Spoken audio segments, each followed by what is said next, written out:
আপনার গ্রাম, আপনার শহর, আপনার নগর, এটাই আপনার দেশ।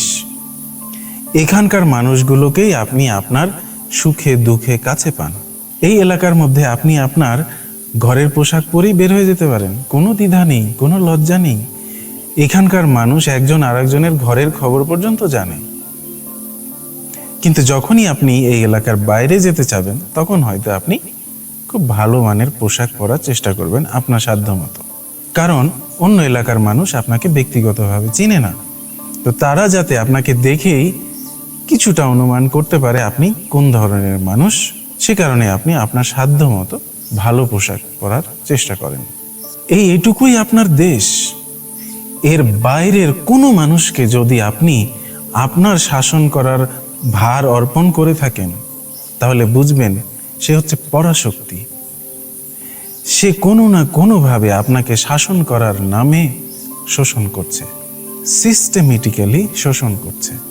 এটা একেবারেই অবশ্যম্ভাবী, সে যত ভালো মানুষই হোক না কেন। এখন হয়তো ভাবছেন যে স্বাধীন সার্বভৌম রাষ্ট্রগুলো যদি এত ছোট ছোট হয়, তাহলে বড় বড় প্রজেক্টগুলো, বিদ্যুৎ, গ্যাস, রাস্তাঘাট, উন্নয়ন, এগুলো কিভাবে হবে?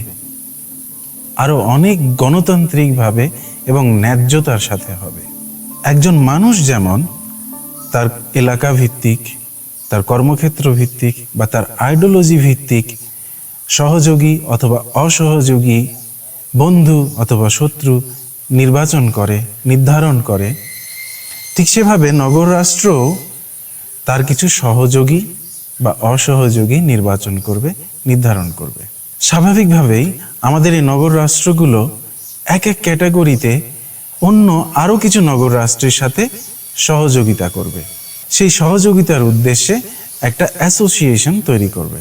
2 বা ততোধিক নগর রাষ্ট্র মিলেমিশে এক হয়ে অনেক বড় কোনো প্রজেক্টেও হাত দিতে পারে, কোনো বাধা নেই।